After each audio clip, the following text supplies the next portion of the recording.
Amados, temos pregado sobre o livro do Apocalipse. E já comentamos com vocês, é sempre bom a gente trazer um resumo. Nossa memória nem sempre funciona 100%, mas Apocalipse é um livro que ele desvela, ele revela, eu gosto do termo, ele abre a cortina. É como uma cortina que impede que você veja o que há atrás. Então você abre a cortina e dar a conhecer, mostra, então aquilo que o que está ali estava oculto e agora então é de conhecimento. Então Apocalipse é isso, meus amados, é quando Deus, na pessoa de Cristo, ele vem trazer ali ao apóstolo João, prisioneiro na ilha de Pátimos, cerca do ano 95 depois de Cristo, e está ali, prisioneiro, mas numa intimidade viva com nosso Senhor Jesus, com Deus Todo-Poderoso. E Deus então abre a visão dele para ver muitas coisas. E a primeira coisa que João vê é a própria pessoa do Senhor Jesus, e esse Jesus agora passa a revelar para ele planos, mostra para eles, fala sobre as 7 igrejas que existiam na Ásia naquela ocasião, aponta as falhas, não é isso? Ele dá a correção e promessas vivas e poderosas para todos aqueles que permanecessem fiéis a Deus até o fim, abrindo mão do erro, abrindo mão do pecado, abrindo mão daquilo que pode até ser interessante, mas que é contrário às Escrituras do nosso Senhor. Isto, já chegamos então no capítulo 3, na última ministração falamos sobre o capítulo 4, sobre a visão do trono de Deus. Agora, uma porta se abre e o Senhor convida, o Senhor leva em espírito João até o céu, numa visão gloriosa. Agora não mais uma revelação acontecendo na terra, agora em espírito ele está presente no céu e vendo o ambiente celestial. E coisas maravilhosas, ele vê um trono armado ali, alguém sentado sobre ele, ao redor do trono também 24 tronos, e sobre ele os 24 anciãos. Ele começa a ter uma cena bastante escatológica, trovões, relâmpagos, vozes, coisas extraordinárias que Moisés também presenciou ali no Monte Sinai, e ele vê então seres celestiais, 4 seres viventes, assim ele retrata, 4 seres viventes, são seres celestiais, cada um deles tendo uma face de um leão, outro de um novilho, outro de homem, o outro de águia, coisa espetacular. E esses 4 seres viventes, tendo cada um deles 6 asas, e em todo o tempo glorificando, exaltando o Senhor da vida, e dizendo: Santo, Santo, Santo é o Senhor Deus Todo-Poderoso.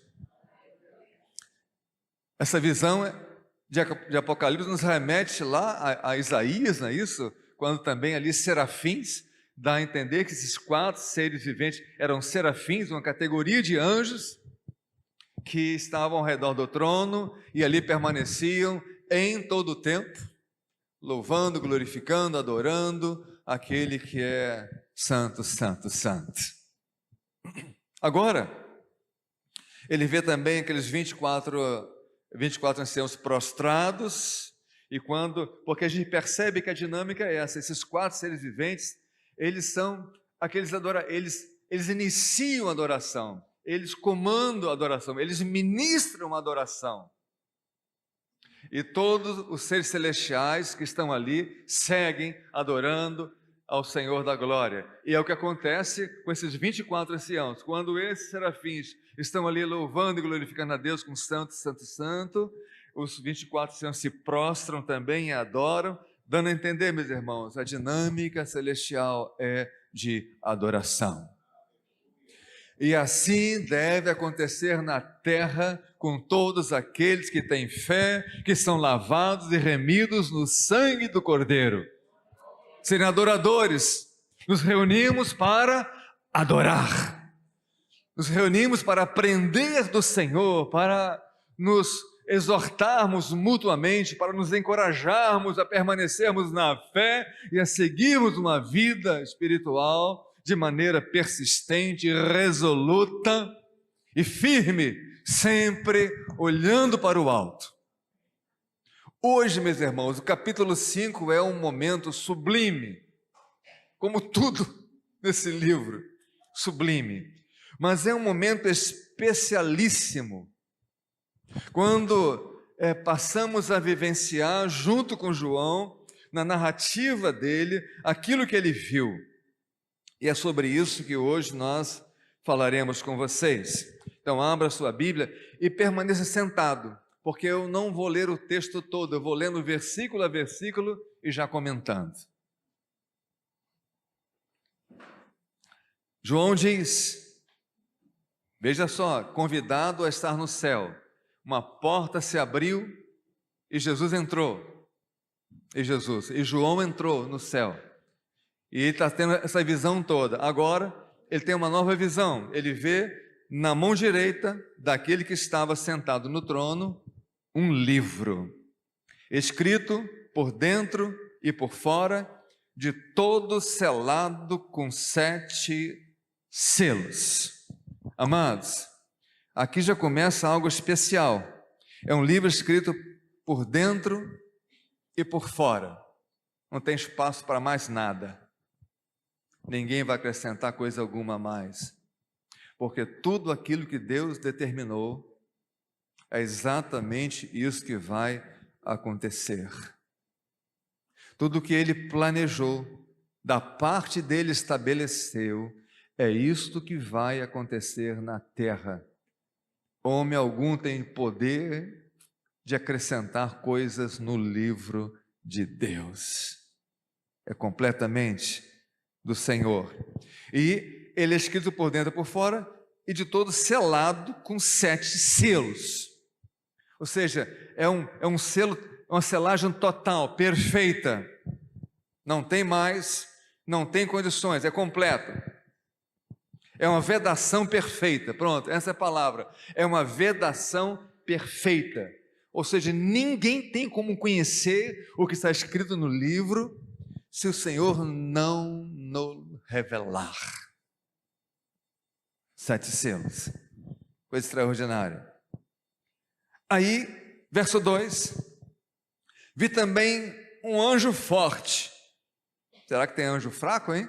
Né? Mas ele viu um anjo forte, mas entendendo que um anjo, né, é como um guerreiro bem poderoso mesmo, um anjo forte, que proclamava em grande voz: quem é digno de abrir o livro e de lhe desatar os selos?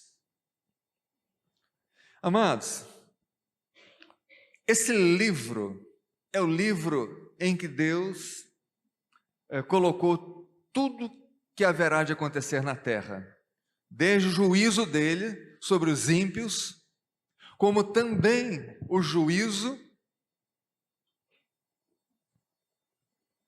sobre aqueles que rejeitarem o Senhor, mas também aquilo que há de acontecer com todos que colocarem a sua esperança no Cordeiro.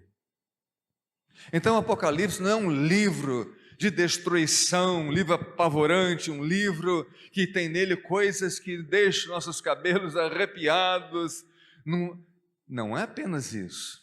É um livro para gerar esperança nos corações. Foi um livro escrito para cristãos que naquela época padeciam uma grande perseguição, com muitas dores, com muitas tribulações. Então foi um livro escrito para gerar esperança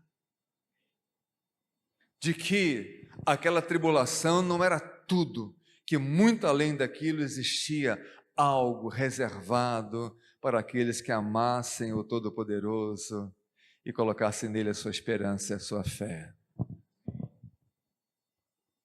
Então agora esse anjo forte, ele proclama: quem é digno? Tem alguém aí capaz de abrir esse livro, com a dignidade suficiente para abrir esse livro?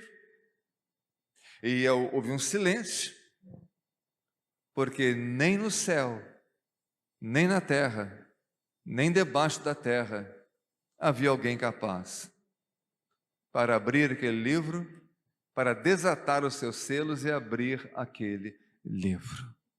Ninguém. Meus irmãos, isso aqui é algo especialíssimo. Quando olhamos para o mundo, para a história da humanidade, tanta gente poderosa surgiu, tantos conquistadores, tantos filósofos, tantos homens da religião,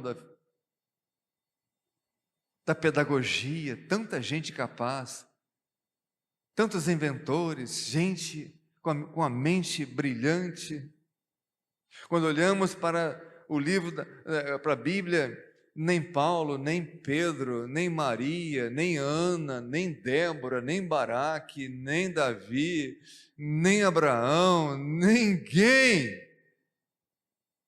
nem Trump, que está botando terror no mundo hoje. Ele para botar terror no mundo de hoje.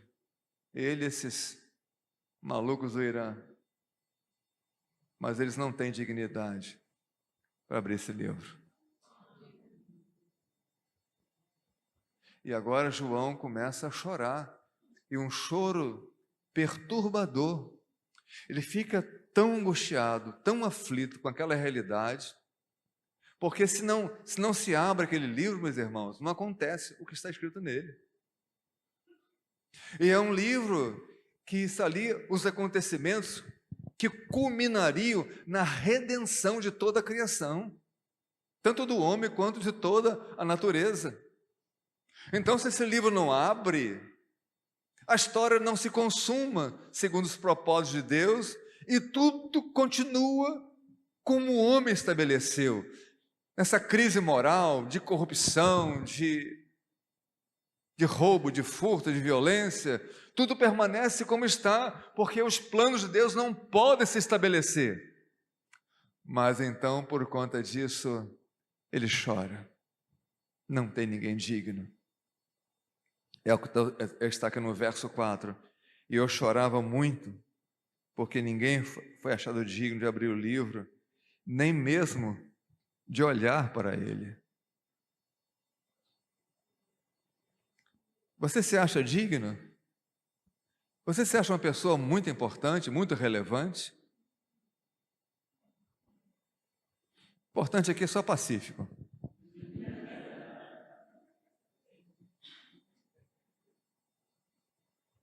Dei uma aula hoje na escola bíblica que quem não veio, perdeu. Perdeu. Mas então, um ancião que ali estava, se compadecendo de João, com a tristeza dele, com o lamento, com o desespero dele, se aproxima e diz a ele: não chora, ô João, não chora não, João. João já velhinho, meus irmãos, um velhinho. Não chora não, João, porque tem um que pode. Leia aí, vai lendo aí, verso 5. Eis que o leão da tribo de Judá, a raiz de Davi, venceu para abrir o livro e os seus 7 selos.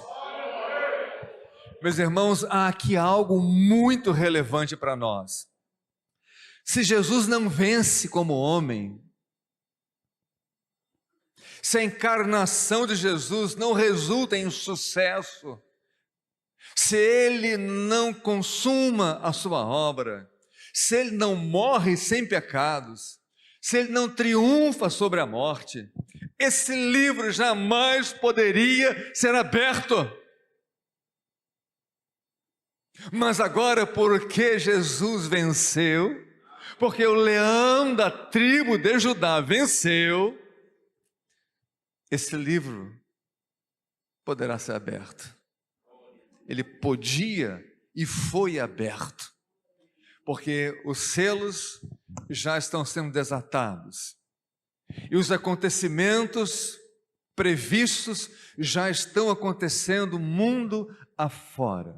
O plano de Deus está em operação e a vitória final será dele, não será de Satanás, não será de suas bestas, não será dos seus satanistas, não será dos ímpios, a vitória final será do Cordeiro.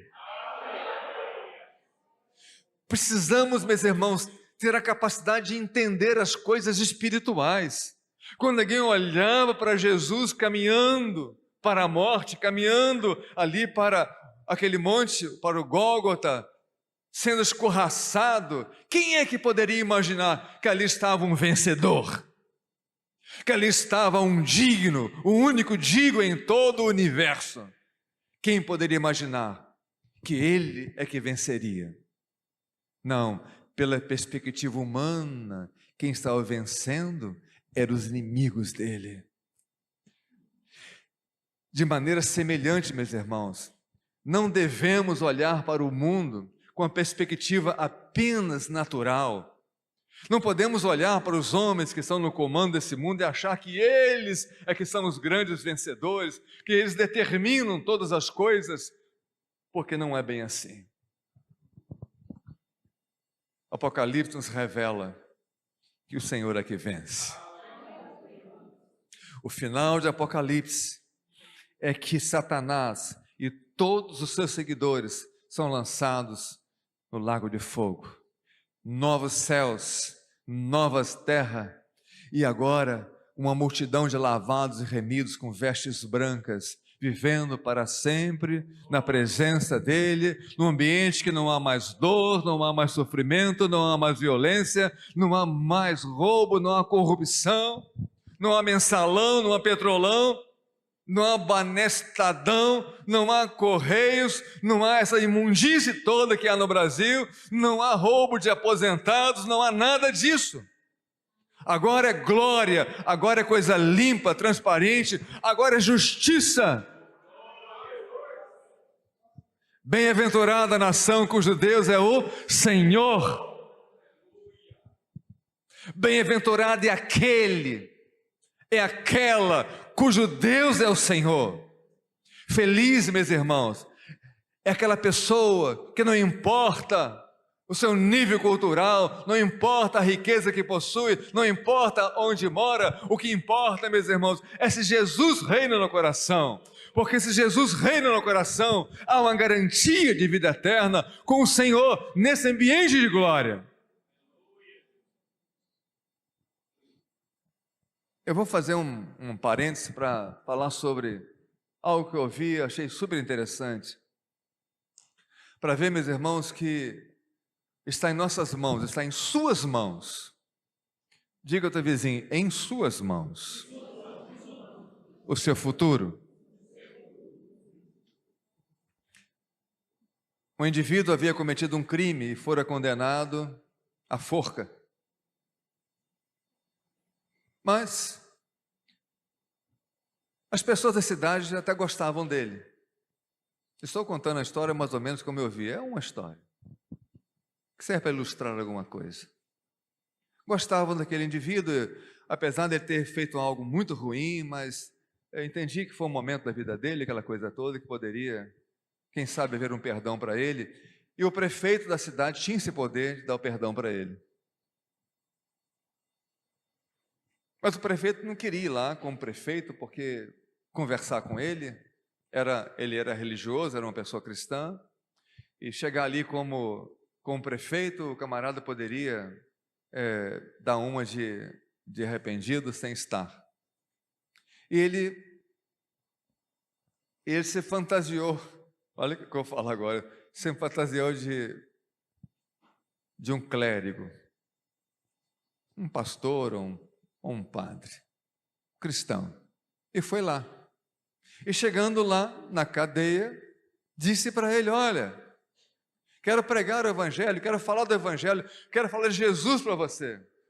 E ele respondeu: não quero saber de nada disso, tira esse religioso para lá, não quero saber do que ele tem para falar, não quero ouvi-lo.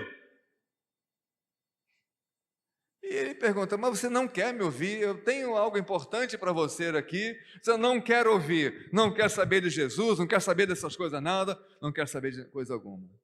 E ele foi embora. E então o agente lá da cadeia penitenciária perguntou para ele: rapaz, você não sabe quem é esse homem, não? Você, é um religioso qualquer que veio aqui me atormentar, perturbar na minha véspera da minha morte e tal. Eu disse: não, rapaz, esse homem aqui, ele era o prefeito, e ele trouxe dentro da Bíblia dele o termo de perdão para você. E você rejeitou. No dia seguinte, no momento dele ser enforcado, da sentença ser aplicada, ele pede a palavra. Ele pede a palavra e diz alguma coisa assim: eu vou morrer não por aquilo que eu fiz, mas pelo perdão que eu não recebi, que eu rejeitei. Olha que interessante. Assim é Deus conosco, meus irmãos. Assim é a graça de Deus. Não é o que fazemos que determina o nosso futuro, a nossa herança eterna. O que determina é o que fazemos com Jesus. Se nós o aceitamos ou se nós o rejeitamos. Você pode ter feito o que for na sua vida, qualquer tipo de pecado mais terrível que possa ser conhecido. Mas se você abrir o seu coração para receber como Senhor o único digno de abrir o livro, o único capaz de redimir toda a criação, o único capaz de dar vida a você, se você receber este Jesus como Senhor da sua vida, como seu Salvador pessoal, então o teu futuro se abre e você é colocado no caminho de Deus, que você deverá trilhar até o fim da sua vida, para que então seja aplicada à sua vida essa herança maravilhosa, reservada para nós em Cristo Jesus. Voltando para o texto, então agora ele já sabe que existe um que é digno, que é só o leão da tribo de Judá. É interessante, perceba aqui, meus irmãos, porque esse ancião fala que era o leão da tribo de Judá, mas quando ele olha, ele não vê um leão, ele vê um cordeiro, verso 6. Então vi no meio do trono, no meio de onde? Do trono, e dos 4 seres viventes, e entre os anciãos, de pé, um cordeiro, como tendo sido morto. Isso aqui é muito importante, meus irmãos, porque é um cordeiro como tendo sido morto, porque foi ali, naquela morte de Jesus, foi ali que o cordeiro consumou a sua obra, e é exatamente esse cordeiro, quero reprisar isso, que é o único, diga comigo, o único, no céu, na terra e debaixo da terra, capaz de olhar para o livro, desatar os selos e abrir esse livro, o único.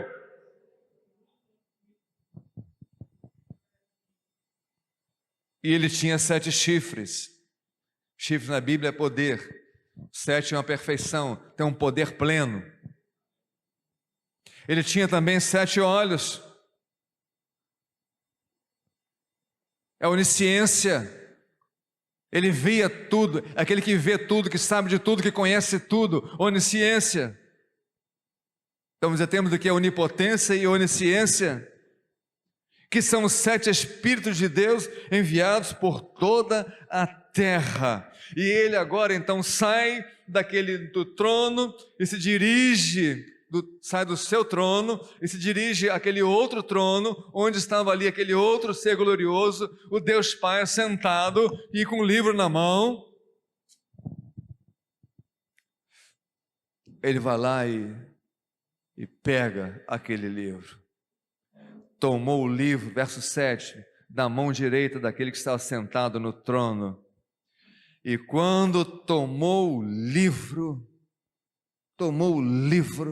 meus irmãos, entenda isso aqui. Ele tomou o livro. Os 4 seres viventes e os 24 anciãos prostraram-se diante do Cordeiro, tendo cada um deles uma harpa e taças de ouro cheias de incenso, que são as orações dos santos. A tua oração chega lá, meus irmãos. A tua oração não é amortecida por um teto, não. A tua oração tem um destino celestial. E houve uma grande alegria, meus irmãos, porque agora todos tomam conhecimento que existe de fato um mediador da redenção de Deus, que é o Cordeiro, que é o leão da tribo de Judá. Existe um mediador, um só mediador, repita, um só mediador entre Deus e os homens, Jesus Cristo, homem, o único mediador entre você e Deus, o único, é Jesus. O único mediador da história da redenção é Jesus, ninguém mais, por mais santo ou santa que tenham sido. Só Jesus. Repita comigo, só Jesus. Unicamente Jesus.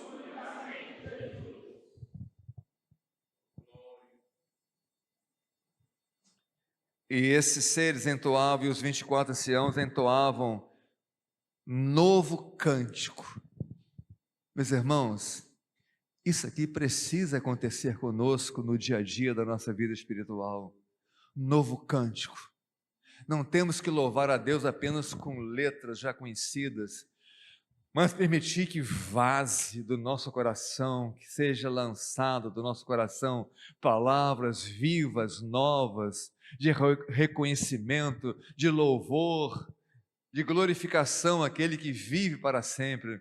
Abrir o coração e deixar fluir o seu louvor, um novo cântico ao Senhor, um novo motivo para louvar, um novo motivo para se prostrar diante dele, um novo motivo para ter esperança, um novo motivo para ter paz no coração, um novo motivo para ter sua convicção, sua certeza de fé, de que existe um lugar, existe uma terra, existe um destino certo para todo aquele que deposita a esperança unicamente em Jesus, o mediador da redenção.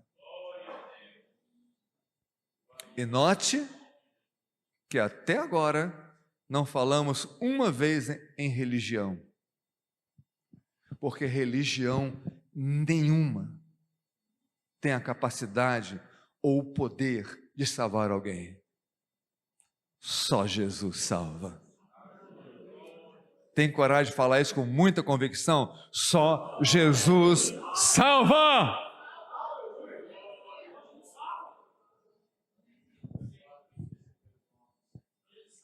E eles entoavam então um novo cântico dizendo: digno és de tomar o livro e de abrir-lhes os selos, porque fostes morto. Lembra do Cordeiro como tendo sido morto? Porque fostes morto e com o teu sangue compraste para Deus os que procedem de toda tribo, língua, povo e nação, e para o nosso Deus os constituíste, o quê? Reino e sacerdotes, e reinarão sobre a terra.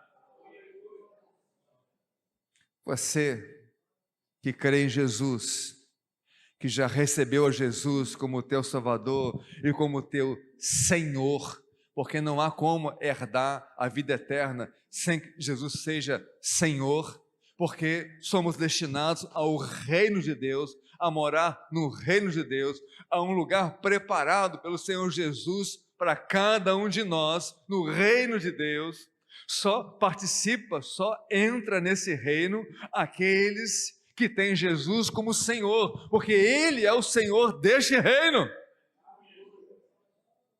Se você não tem Jesus como Senhor da sua vida, aquele que tem autoridade para definir o seu caminho, a maneira como você vive, os teus projetos, as suas prioridades, o seu comportamento, as suas atitudes, se Jesus não é aquele que tem o comando da sua vida, que te guia, estrada fora, se Jesus não é essa pessoa para você, você não tem chance alguma, nem de chegar perto, nem de olhar, nem de vislumbrar o reino de Deus, muito menos de entrar nele. Porque só entra nele aqueles que têm a marca, o selo do Senhor, selados pelo Senhor. E você que tem o selo do Senhor, você diz aqui que para Deus foi constituído reino e sacerdotes. O que é o reino? Reino é o lugar onde o rei tem seu domínio. Seu domínio. E sacerdotes é aquele que oficia, que trabalha, que faz as coisas para Deus e em nome de Deus. Você é um sacerdote, Alisson. Tem sacerdote mais aqui, além do Alisson? Tem sacerdote aqui? E sacerdotisa também tem? Oh, glória!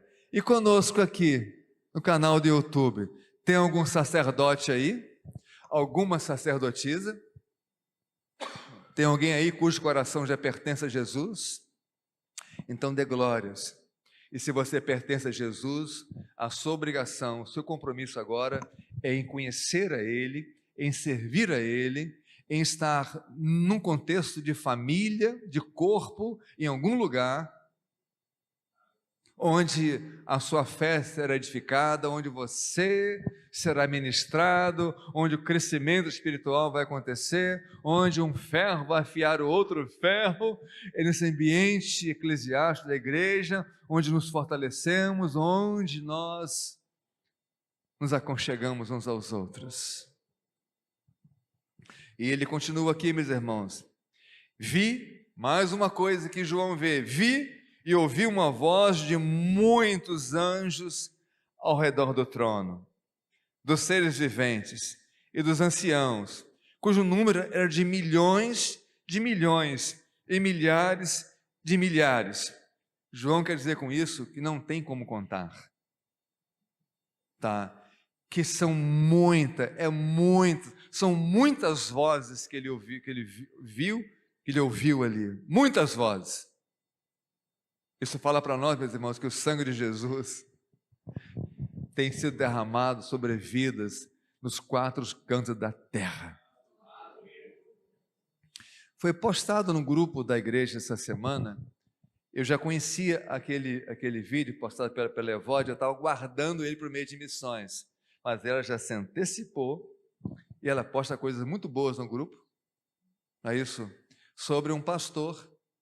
Eu não me lembro agora, mas é ali naquela região da Janela das 40, não sei se foi na Síria, se foi onde que foi, um local de perseguição, que